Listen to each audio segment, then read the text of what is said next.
주신 말씀 마태복음 26장 47절부터 56절입니다. 신약성경 47조 마태복음 26장 47절부터 56절입니다.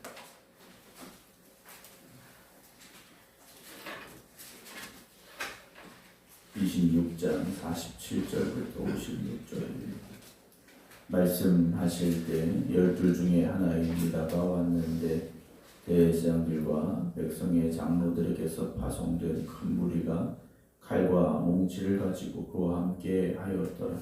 예수를 파는 자가 그들에게 군호를 짜 이르되 내가 입맞추는 자가 그이니 그를 잡으라 한지라.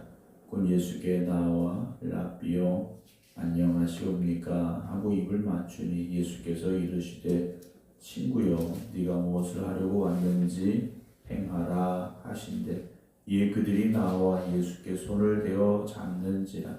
예수와 함께 있던 자 중에 하나가 손을 펴 칼을 빼어 대제사장의 종을 쳐 그 귀를 떨어뜨리니 이에 예수께서 이르시되 네 칼을 도로 칼집에 꽂으라. 칼을 가지는 자는 다 칼로 망하느니라.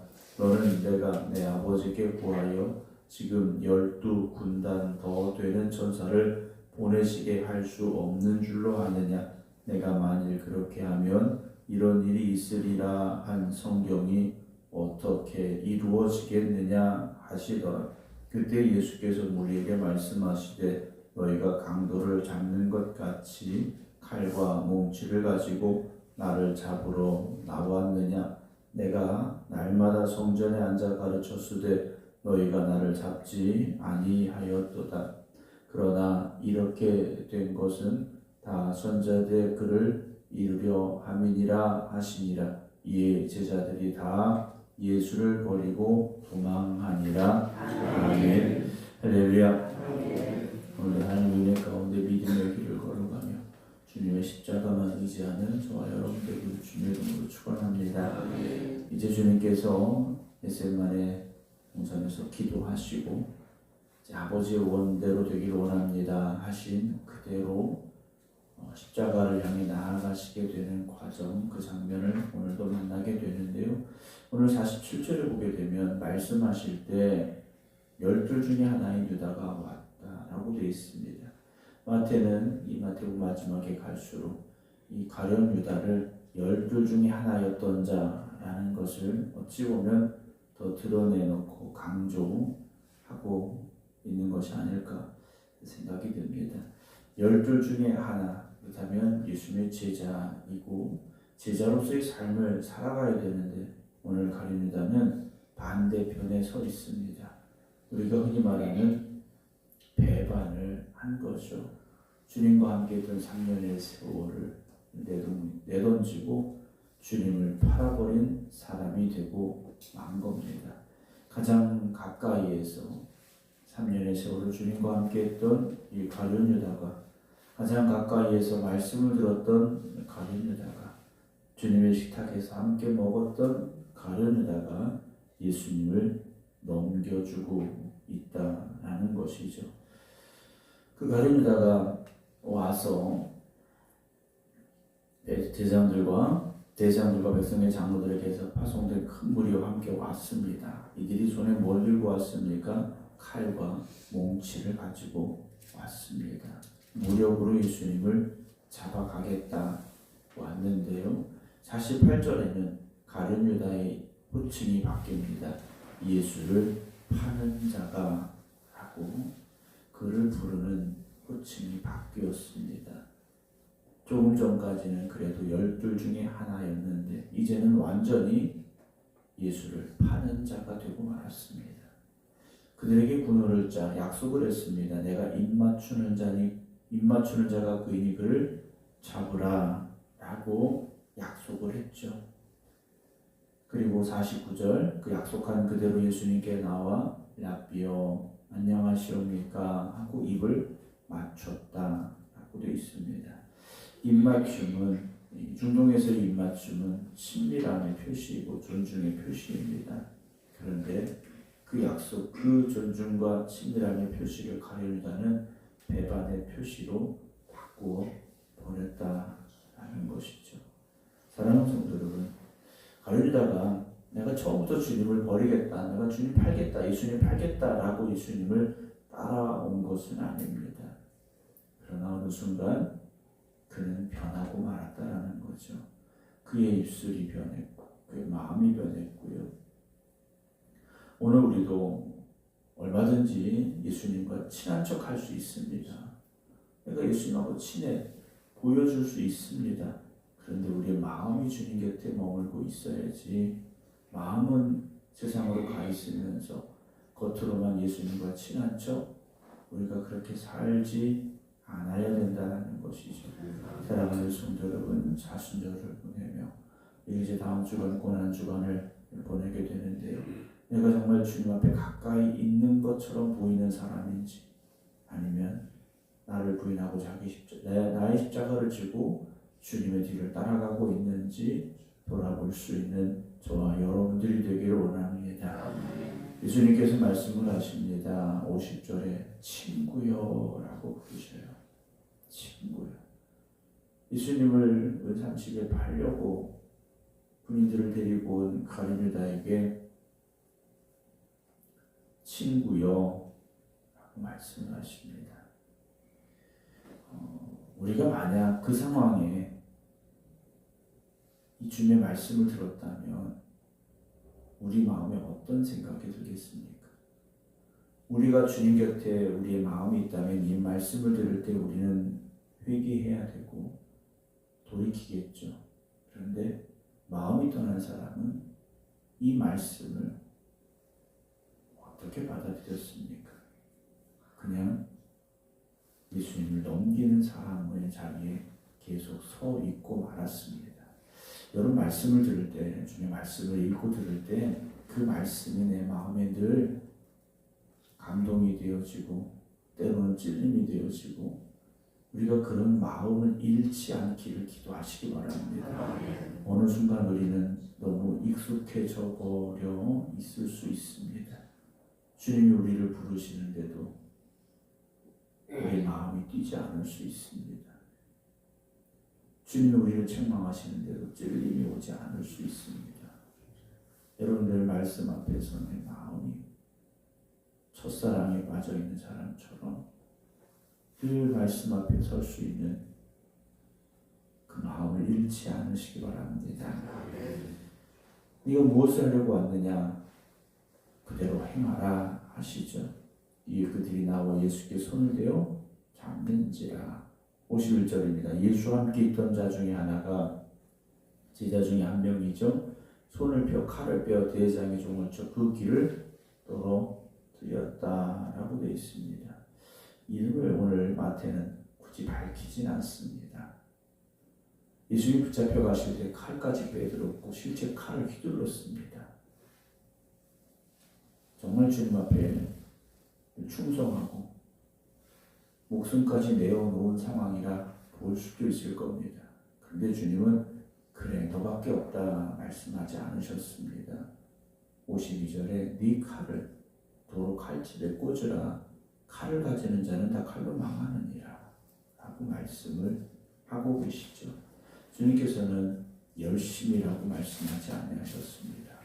그러나 칼을 뽑아든 제자 입장에서는 얼마나 열심입니까?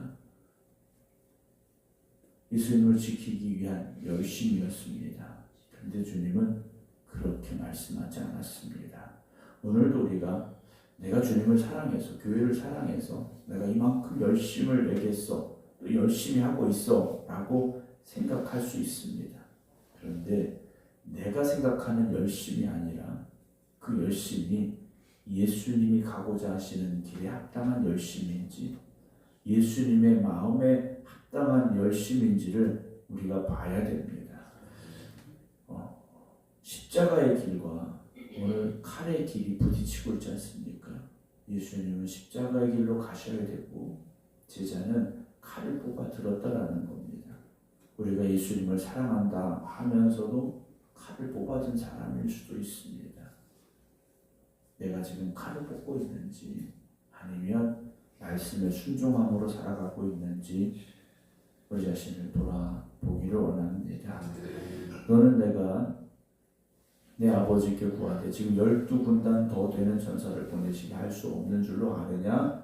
내가 만일 그렇게 하면 이런 일이 있으리라는 성경이 어떻게 이루어지겠느냐? 라고 말씀을 하셔요. 만약 이 상황에 하나님께서 예수님을 지키시고 보호하시고 살리셔야 된다면 전사를 보내셨겠죠. 그런데 지금 주님이 서 있는 이 자리는 그런 자리가 아니라는 겁니다. 성경의 말씀을 이루기 위하여 가시는 길, 속죄의 어린 양이 되시기 위해서 십자가의 길로 가고 계신 예수님이라는 것이죠. 겉으로 보기에는 붙잡혀 가십니다. 그러나 주님은 자기 자신을 내어주고 계시다라는 거죠. 어떻게 보면 가룟 유다를 통해서 대장들과 장로들에게 넘겨지고 계신 것처럼 보이지만 하나님의 말씀에 순종함으로 지금 주님은 이 길을 가고 계신 겁니다. 55절에 그때 예수께서 우리에게 말씀하실 때 너희가 강도를 잡는 것 같이 칼과 몽치를 가지고 나를 잡으러 왔느냐? 내가 날마다 성전에 앉아 가르쳤을 때 너희는 나를 잡지 않았다 하시며 56절에 이렇게 말씀하시고 그러나 이렇게 된 것은 다 선자들의 글을 이루려 함이라. 성경에 예언된 말씀을 이루어가는 과정이다 라고 주님은 말씀하시죠. 그리고 주님 마지막 가는 걸음까지도 아버지의 뜻에 순종하는 아버지의 뜻을 이루는 길을 가고 계십니다. 오늘 저도 여러분들도 아버지의 뜻을 이루기에 힘쓰시기 바랍니다. 그것이 순종이라는 것을 기억하시기 바랍니다. 이에 제자들이 다 예수를 버리고 도망했다라고 되어 있습니다. 가룟 유다는 은상시에 예수님을 팔아넘겨 한 제자는 칼을 휘둘렀고요. 나머지 제자들은 다 도망치고 말았습니다. 이들은 누굽니까? 주님의 제자들이었습니다. 3년 동안 주님의 말씀을 가장 가까이에서 들었던 그들의 이 모습을 우리는 우리들 속에서 찾을 수도 있을 것 같다 하는 마음이 듭니다. 우리는 어느 순간 오늘 이 제자들의 모습이 되어 있을 수도 있습니다. 오늘 내 자신을 뒤돌아보고 내가 정말 주님의 제자로 살고 있는지, 제자로서 합당한 모습을 우리가 주 앞에 보여드리고 있는지를 돌아보기를 원합니다. 물론 이 제자들이 완전히 실패한 건 아닙니다.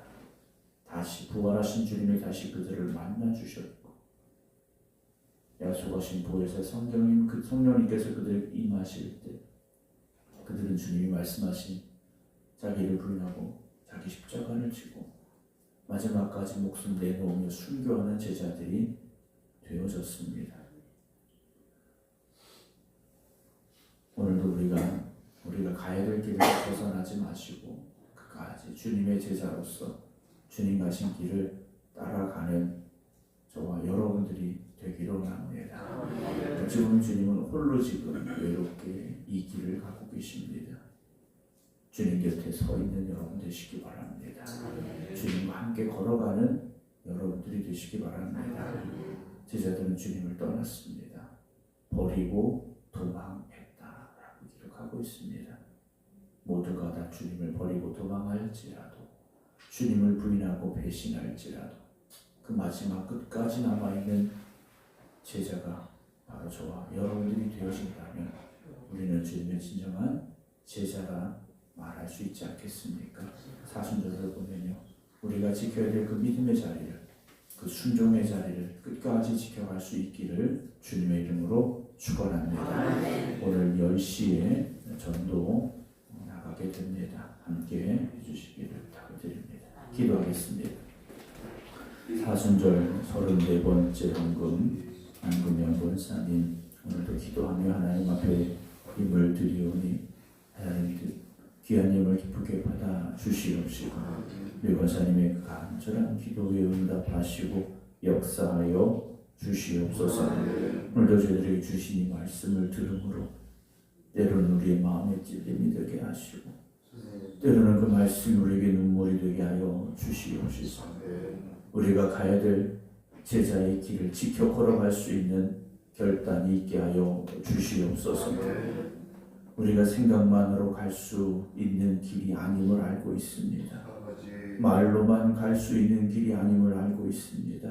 오늘 이 말씀이 우리를 붙잡게 하여 주시옵시고, 자기를 부인하고 자기 십자가를 지고 주님을 따라와야 한다 하셨던 주님의 말씀 의지하여서 오늘도 주님만 바라볼 수 있는 저희들 되게 하여 주시옵소서. 은삼 10의 주님을 배신하였던 가룟 유다가, 또는 내 열심으로 칼을 휘둘렀던 그 한 제자가, 때로는 모든 것이 무서워 예수님을 버리고 도망하였던 나머지 제자들의 모습이 우리들의 모습은 아니었던가 뒤돌아보게 됩니다. 이번 사순절을 통하여 우리가 다시 한번 주님의 제자의 자리에 바로 서게 하시고, 주님이 가시는 그 십자가의 마지막 순간까지 주님과 함께 할 수 있는 저희들 되게 하여 주시옵소서. 이번 한 주간도 믿음으로 기도하며 여기까지 왔음을 고백합니다. 그러나 여전히 힘들고 어려운 삶에 처한 이들이 있다면, 연약한 육신으로 괴로워하는 이들이 있다면 주님 저들을 붙잡아 주시옵시서. 마음의 평안함을 주시고 삶을 축복하여 주시옵시고, 질병에서 깨끗하게 나음을 얻게 하여 주시옵소서.